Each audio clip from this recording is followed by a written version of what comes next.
everybody, and welcome back to another day of Nimz Ramble. And today I am going to talk to you guys about letting go. Now, I'm going to start you off with a quote from Carl Jung, which is, "What resists persists," which basically links in with the law of attraction that says if you feel bad inwards, you attract negative things externally. And if you feel good inward, you attract things good externally. And I absolutely love this quote because, as I said yesterday, resisting I did to a perfection for the longest of time.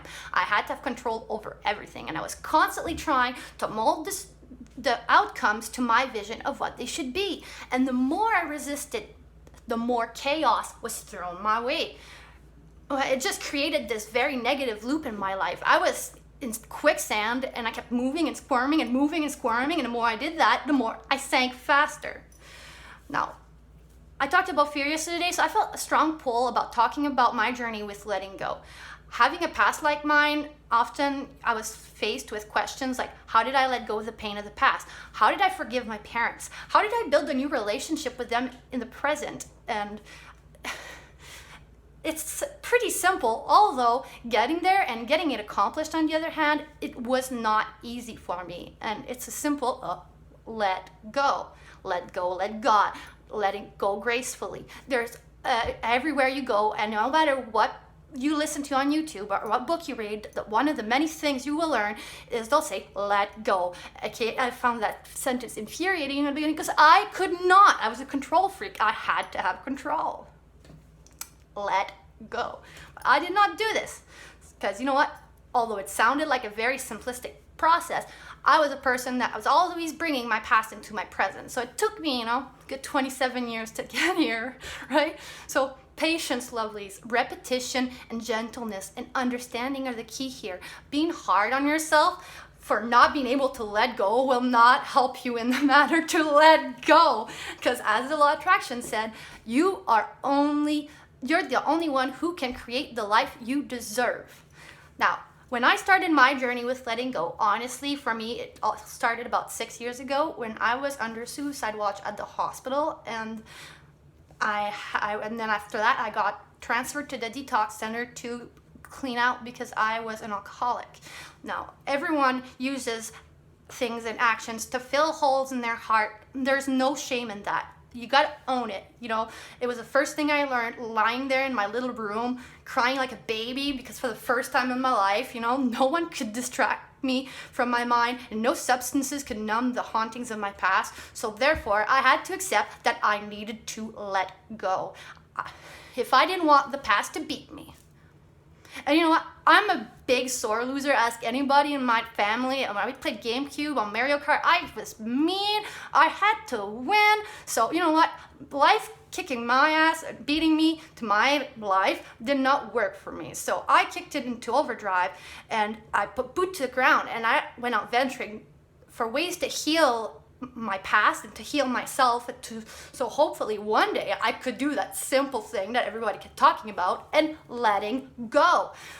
Now, there are many ways to start your own personal healing journey, and as a person with a very curious mind and a very open mind, I went out looking in many places and I found many answers because, as I said in my first YouTube video, I'm a person with an omnious belief, which believes that all religions hold the key to the big picture and the big meaning of life. So we're all arguing and squabbling about who's right when really we're all right. We just don't see the big picture. That's how I see personally. And I'm not one to battle with anybody else's view. I think all views are beautiful.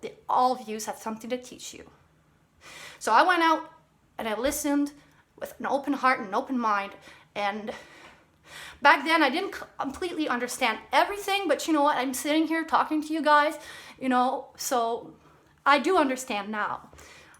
Some of the places that I went was that I went to detox center and I went to recovery meetings. I personally started going to a Christian church called Abundant Life Fellowship, and just the light and the feeling of being home there was wonderful for me.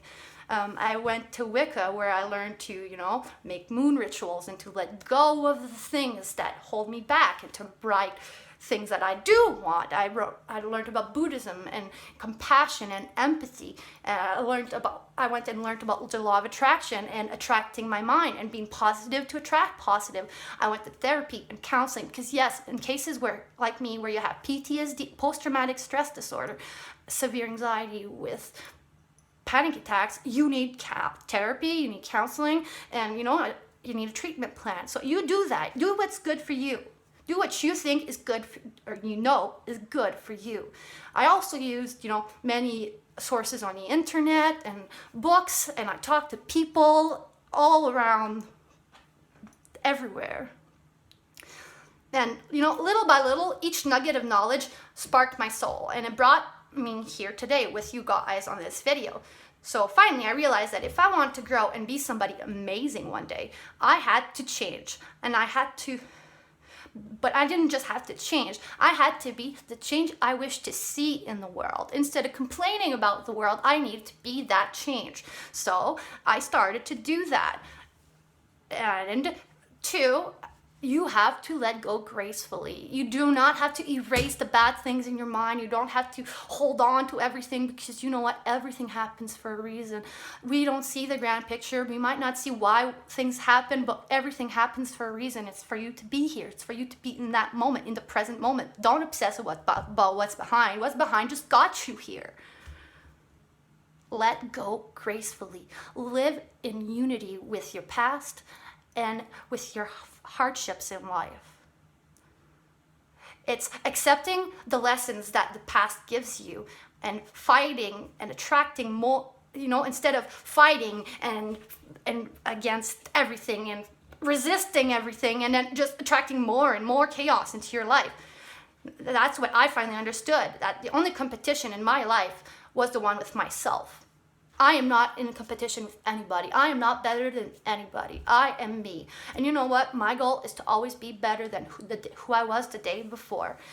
So my fight is not against anybody else. My fight is against me. It's against my ego. It's against my unhealthy eating habits, my nurtured negative behaviors, the knowledge I neglected to learn in my life. Those are the things that I'm fighting against. So lovelies, I'm going to end today with this. Always be the change you want to see. Without self-love, even the best of soul will find it hard to love you. The key is not another person. The key is in you. Be yourself. Be your authentic, beautiful self. Wear your scars of your past with pride, because you know what? They got you to who you are today, and that is a fighter. That is a survivor. So be proud that you're here, you're alive, you made it. Don't change for others. Only change to be the person that makes your soul shine. Be happy, be healthy, and repeat after me. I love myself. Have a blessed day. And if things are bugging you inwardly, meditate on it, write it, and burn it. And please, if you do decide to burn it, please babes, be safe. Right? Fire's dangerous, so be safe. Now, have a wonderfully blessed day. Love you all, lovelies. Mwah!